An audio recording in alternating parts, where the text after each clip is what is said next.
কোন ছাত্রছাত্রীকে মারা হয়, সাধারণকে মারা হয়, তাহলে যে মারবে তাদেরকে আমাদেরকে মেরে ফেলে দিতে হবে। কারণ কাউন্টার দিলে অ্যাটাক না করেন।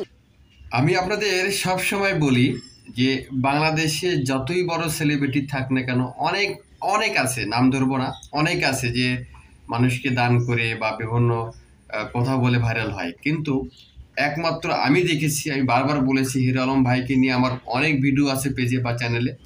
একমাত্র ইনি এমন ব্যক্তি সত্যের পক্ষে কথা বলে, সত্যের পক্ষে তিনি লড়েন।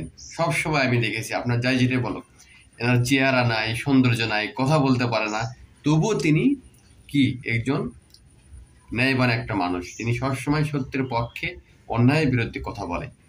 ঠিক আছে, দেখেন অনেক সেলিব্রিটি আছে কিন্তু তারা কিন্তু লাইভে এসে বা কোনো সাংবাদিকের সামনে দাঁড়ায়নি, কিন্তু ইনি দাঁড়াইছে, ইনি কিন্তু এখনো দাঁড়াইছে। দেখেন সম্পূর্ণ ভিডিও। কোন ছাত্রছাত্রীকে মারা হয়, সাধারণকে মারা হয়, তাহলে যে মারবে তাদেরকে আমাদেরকে মেরে ফেলে দিতে হবে। কারণ কাউন্টার দিলে অ্যাটাক না করেন। আপনার নিরাপত্তার কারণেই আজকে আপনাদের মায়ের বুক খালি হচ্ছে। বৃষ্টির কথা ভাবলে আপনি আরো সন্তান হারাবেন। এই সরকার অনেকের লাশ গুম করেছে, লাশের খেলা অনেক খেলেছে। খালি আপনাদের নিরাপত্তার কারণেই আজকে আপনারা মনে করেন এই এত মায়ের বুক খালি হতেছে। তাই আপনাদের এই লাশের খেলা বন্ধ করতে হবে। আপনাদের ঘরে বসে থাকা যাবে না এবং আপনাদের ছাত্রদের পাশে আসে দাঁড়ান, বাংলাদেশের পাশে আসে দাঁড়ান। আর কারণ সাধারণ খেটে খাওয়ার মানুষের পাশে দাঁড়ান। আজকে নিরাপত্তার কারণেই আজকে আমাদের দেশের অবস্থা। তাই আমরা ছাত্রদের পাশে আছি, জনসাধারণের পাশে আছি। আমরা শুরু থেকেই ছিলাম, হয়তো আপনারা মাঠে কম দেখেছেন, আমাদের ফেসবুকে, ইউটিউবে, লাইভে বিভিন্ন জায়গায় আমরা কথা বলেছি, গানে গানে প্রতিবাদ করেছি, মানুষের পাশে ছিলাম।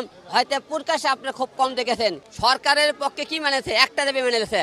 দাবি দিতেছে 9টা, কয়টা দাবি মেনেছে? একটা দাবিটা মেনে নেওয়ার তো করা হয়নি, অনেক কষ্টে। কিন্তু সেই দাবিটা মেনে নেওয়ার পরেও, দাবি মেনে নেওয়ার পরেও তাও আমাদের অনেক মনে করেন ছাত্রছাত্রী কেন হত্যা করা হলো, দাবি মানার পরেও কেন হত্যা? আমরা দেখতেছি এখনো সরকারের মনে করি লোকজন ছাত্রছাত্রী মাঠে নামলে তাদের মুখ চেপে ধরা হইতেছে, তারা গলা চেপে ধরা হচ্ছে, টেনে হাঁটতে পিটা হইতেছে। দাবি মানার পরেও ছাত্রছাত্রীদেরকে কেন হাত দেওয়া হইতেছে? তাই আপনারা দেখেছেন এটা মুখরিত দাবি মেনে নেওয়া হয়েছে, কিন্তু অন্তরে তাদের বিষ, তাদের অন্তরে এখনো বিষ ঢালানো আছে। ছাত্রদের পাশে আছে। আর আমরা একটা কথা বলতে চাই, আমরা আর কোনো মায়ের সন্তান যাতে খালি না হয়। আর একটা দল মনে করেন হত্যা করা হয়, কোন ছাত্রছাত্রীকে মারা হয়, সাধারণকে মারা হয়, তাহলে যে মারবে তাদেরকে আমাদেরকে মেরে ফেলে দিতে হবে। কারণ কাউন্টার দিলে অ্যাটাক না করেন। আপনার নিরাপত্তার কারণেই আজকে আপনাদের মায়ের বুক খালি হচ্ছে, আমার সন্তান হয়তো আপনার সন্তান আনানো হচ্ছে।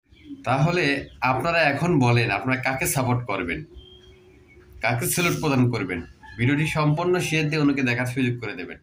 ধন্যবাদ।